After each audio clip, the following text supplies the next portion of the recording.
बिस्मिल्लाहिर्रहमानिर्रहीम। लाखों करोड़ों दुरूदो सलाम मोहम्मद मुस्तफ़ा सल्लल्लाहु अलैहि वसल्लम और आले मोहम्मद पर। मैं हूं उमर दराज गोंदल। सबसे पहले बड़ी अदालत से बड़ी खबर, चूंकि आज एक खबर अच्छी आई थी और वो खबर थी JUI ने बुनियादी तौर पे अदालत से रुजू किया और कहा इमरान खान का धरना रोकते क्यों नहीं है, लॉन्ग मार्च रोकते क्यों नहीं है। उनका हमारा सियासी मामलात से क्या ताल्लुक है और एक मखसूस जमात के हवाले से आपके कंसर्न क्या है। अगर वो एहतजाज कर रहे हैं तो करने दे। तो यूं अदालत ने कामरान मुर्तजा साहब की वो दरखास्त गैर मौसर होने की बुनियाद के ऊपर निपटा दी। अब हुकूमत, आज अदालत ने उनसे भी कहा था कि आप खुद हुकूमत का हिस्सा है। उन्होंने कहा नहीं, मैं जाती हैसियत में आया हूं। जैसे ही वो दरखास्त आज हुई है खारिज, तो हुकूमत को अपनी पड़ गई। हुकूमत ने फौरी तौर पर सुप्रीम कोर्ट से रुजू किया। वजारत दाखिला ने कुछ ट्वीट्स, कोई अखबारी तराशे, अपनी तरफ से बहुत ज्यादा जिसको वो एविडेंस कहते हैं वो अदालत के सामने रखे और कहा जी नए कुछ एक्सक्लूसिव किस्म के हमारे पास एविडेंस आ गया है। तो इमरान खान ने तौहीन अदालत कर दिया, तो बस आप फौरी तौर पे इमरान खान पे तौहीन अदालत लगाएं, डिस्क्वालीफाई करें, इमरान को जेल में डालें, वह हमारी बस ख्वाहिश मान लें, बस प्लीज ये कर दें। हुकूमत ही चाहती है। अब सुप्रीम कोर्ट ने एक बार फिर कल तौहीन अदालत का जो केस है इमरान खान के खिलाफ, जो बुनियादी तौर पे 25 मई वाले वाकयात के ऊपर है, हालांकि ये हुकूमत के खिलाफ तौहीन अदालत होनी चाहिए, वो समाअत के लिए मुकर्रर कर दिया है। और कल 5 रुकनी बेंच, जिसको चीफ जस्टिस अतर मिनल्ला साहब खुद हेड कर रहे हैं, कल वो दिन 11 बजे, चूंकि जुमतुल मुबारक भी है, तो कल दिन 11 बजे इस केस की समाअत रखी गई है। अब देखते हैं जी इसमें से मजीद क्या चीज निकलती है, क्योंकि इमरान खान ने चंद रोज पहले ही अपना जवाब सुप्रीम कोर्ट के सामने जमा करवाया है, जिसमें उन्होंने कहा उस दिन हुकूमत ने इस किस्म की रुकावटें खड़ी की हुई थी कि कम्युनिकेशन के इशू की वजह से वो चीजों को उन तक नहीं पहुंच पाई और हुकूमत ने उनसे बाबर अवान से मुलाकात भी नहीं करने दी। तो इस वजह से मैं इसके ऊपर इजहार अफसोस करता हूं। लेकिन हुकूमत का चूंकि ख्याल यह है, वो हर सूरत चाहते हैं कि इमरान खान को सजा मिलनी चाहिए, इमरान खान को सजा मिले बगैर कैसे हो गया, तो इसलिए उन्होंने फौरी तौर पर यह कह दिया। इसी केस में फैसल चौधरी और बाबर अवान साहब जो हैं उनसे भी जवाब मांगे गए, गैर तसल्ली बख्श उनके जवाब करार दिए गए, जिसमें उन्होंने कहा हमारी कोई इल इंटेंशन नहीं थी, हमें जो चीजें थी हमने वो कन्वे कर दी। अब एक जानिब तो हो रहा ही है, दूसरा आज कौमी असेंबली के फोरम को वो कहते हैं ना कि बटरिंग, खुशामद करना एक दूसरे के हवाले से, वो हुकूमत फिलहाल कौमी असेंबली के फ्लोर की। मुझे ये बताइए कि इस मुल्क में कौन फौज के खिलाफ हो सकता है, फौज के इदारे के खिलाफ? हर शहरी अपने मुल्क की, पाकिस्तान के शहरी पाकिस्तान की फौज से, किसी और मुल्क अपने फौज से मोहब्बत, इसमें कोई दूसरी राय नहीं है। लेकिन आज हुकूमत ने कौमी असेंबली के अंदर एक करारदाद पेश की है और वो करारदाद मुत्तफिका तौर पे कौमी असेंबली ने मंजूर कर लिया। करारदाद क्या है जी? पाक फौज को खिराज तहसीन और इजहार यकजहती की करारदाद।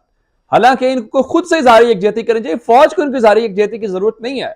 फौज का हर वो जवान जिस मुल्क के लिए अपनी जान देने के लिए कुर्बान होता है, हाजिर होता है, जो हर कुर्बानी देता है, वो तो कौम का हीरो है, उसके ऊपर तो कोई सवाल ही नहीं है।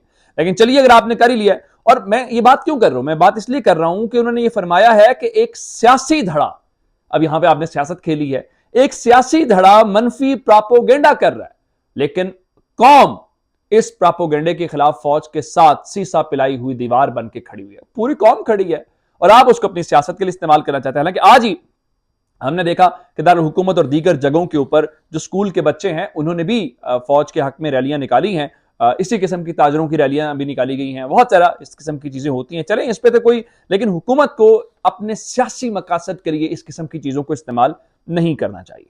तीसरे नंबर के ऊपर चल के, खान साहब के ऊपर 3 नवंबर को हमला हुआ और आज 17 नवंबर है, यानी 14 रोज हो चुके हैं। JIT काम नहीं कर रही, विफाकी इदारे, विफाक कहता है जी आपने इंटेलिजेंस इदारे शामिल नहीं किए तो ये पुलिस की है, इंटेलिजेंस के इदारे कहते हैं जी हम इसका पार्ट नहीं बनना चाहते। तो एक अजीब सी कश्मकश जो है वो इस वक्त चल रही है। लेकिन आज बिल आखिर सॉरी, इमरान खान पर हमला करने वाला जो मुलजिम नवीद है उसको अदालत में पेश किया गया है। हालांकि होता यह है जब किसी शख्स को गिरफ्तार किया जाता है तो एक टाइम फ्रेम है 24 घंटे का जो मुकर्रर किया हुआ कानून के ज़ाब्ते के अंदर कि आपको फौरी तौर पे उसे अदालत के सामने प्रोड्यूस करना होता है, जिसके बाद उसका या तो जुडिशल रिमांड होता है या उसका फिजिकल रिमांड होता है। फिजिकल रिमांड हो तो पुलिस को कस्टडी दी जाती है, जुडिशल रिमांड हो तो उसको जेल भेज दिया जाता है। तो आज 14 रोज के बाद उसको पेश किया गया गुजरांवाला की इंसदाद दहशतगर्दी अदालत जज ने पूछा, भाई इतने रोज आपने इसको क्यों पेश नहीं किया? तफ्तीशी अफसर के पास कोई जवाब, इसकी कोई प्ली, कोई डिफेंस मौजूद नहीं था, जिसके बाद अदालत ने अब इसे 12 रोज के जिस्मानी रिमांड पे पुलिस के हवाले कर दिया है, या दूसरी सूरत में आप ये कह लें कि जीआईटी के हवाले कर दिया। हालांकि इसको 14 रोज यानी 2 हफ्तों के बाद पेश करके, मुकदमे का लेट इंदराज करके, अपनी मर्जी का मुकदमा दर्ज करके बुनियादी तौर पे पुलिस इस केस को तबाह कर चुकी है। अब फॉर्मेलिटीज हैं, उन फॉर्मेलिटीज में से अगर कोई करना चाहते हैं कर ले, बाकी इस चीज में से कोई निकलने वाली चीज फिलहाल नजर नहीं आ रही, और निकलेगी भी क्यों? क्योंकि हुकूमत भी उसके साथ खेल रही है और शायद किसी को फिक्र भी नहीं है। और इमरान खान ने आज भी कहा है, उनका मुझे ये पूरा यकीन है स्नाइपर ने गोली चलाई, ये शख्स नहीं है, मुझे जो गोली लगी है वो स्नाइपर की लगी है, इसकी नहीं लगी। एक बात। दूसरे का मुझे अब भी पूरा यकीन है कि मुझे दोबारा रास्ते से हटाने की कोशिश की जाएगी। उसकी वजह यह कि मकबूल लीडर पाकिस्तान में कभी भी कबूल नहीं हुआ।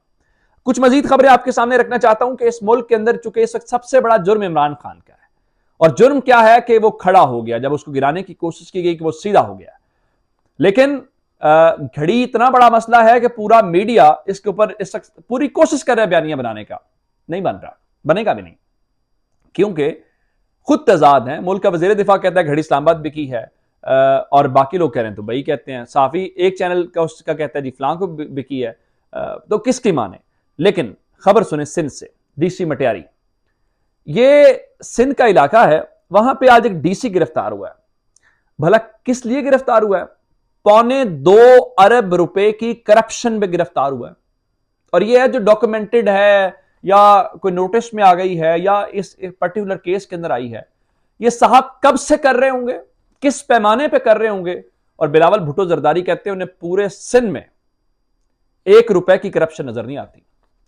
जाहिर बात है 1 रुपए की तो और 2.25 अरब तो बहुत बड़ा कीमत है, तो लेकिन इमरान खान की चंद करोड़ की घड़ी का बड़ा शोर है। 2.25 अरब रुपए सिंध के अंदर, आपको क्या लगता है कि डीसी करप्शन कर रहा है तो सारी उसकी जेब में जा रही है? नो, पूरा शेयर होता है, बहुत सारे ऊपर वो ऑफिस है जिनमें। और ये देखें ये क्यों हो रही है। आज की खबर सुन लीजिए, मुल्क के कर्जे के अंदर इजाफा हुआ है 24%, और मुल्की कर्जा 62.5 ट्रिलियन डॉलर पे चला गया है, और ये कर्जा मजीद बढ़ेगा। उसकी वजह क्या है? उसकी वजह यह है डॉलर का इनफ्लो और रुक गया है। कर्जे लेंगे, इधर फेंका उधर फेंका, जी हमने डिफॉल्ट से बचा लिया। और भाई डिफॉल्ट की वजह ही आप है, वरना मुल्क तो 6% के साथ तरक्की कर रहा था। आपको क्या इशू था चलती फिरती हुकूमत को गिराने का? चलें एक और खबर इस किस्म की ले लें। डॉलर के मुतालिक मैंने आपको बताया कि डॉलर आज भी महंगा हुआ है, और गैस बहरान के मुतालिक हमें पहले ही अंदाजा है कि आइंदा चंद दिनों के अंदर उसका अच्छा खासा बहरान होगा। अभी गैस बहरान टला नहीं था तो कौम एक और बहरान की तैयारी पकड़ ले, और वो है जनाब ऑयल शॉर्टेज, यानी जो पेट्रोलियम मसनूआत हैं वो भी मार्केट के अंदर शॉर्ट हो सकती हैं, और उसकी कीमत किसने अदा करनी है? और आपने और मैंने। उसकी वजह क्या है? हुकूमत जो है आज मुख्तलिफ जो ऑयल कंपनीज हैं जो ट्रांसपोर्टेशन का काम करती हैं, या जिनका ये सारा सिलसिला होता है, जिस तरह पेट्रोल पंप्स के ऊपर हम जाते हैं, उन्होंने वजीर मुमलिकत को खत लिखा है और उनको कहा है कि तेल की दस्तयाबी इस वक्त डिस्टर्ब हो सकती है। चूंकि आपने कीमतें बरकरार रख के अपनी तरफ से पॉलिटिकल स्टंट तो खेल लिया, लेकिन उस पॉलिटिकल स्टंट का जो बोझ है वो ऑयल कंपनीज के ऊपर है, और ऑयल कंपनीज इसके ऊपर अपने ऊपर क्यों लेंगी? वैसे ही जैसे पैराडोल की कीमत बढ़ानी थी, मार्केट में शॉर्ट कर दी, कीमत बढ़ गई, मार्केट में वापस आ गई, ये भी ऐसा ही होगा। तो बोझ किसके ऊपर है? आपके और मेरे ऊपर, या फिर वो जिन्होंने कमीशनें पकड़नी उनकी तो अय्याशियां हो जाएगी। अपना बहुत सारा ख्याल रखिएगा। खुदा हाफिज।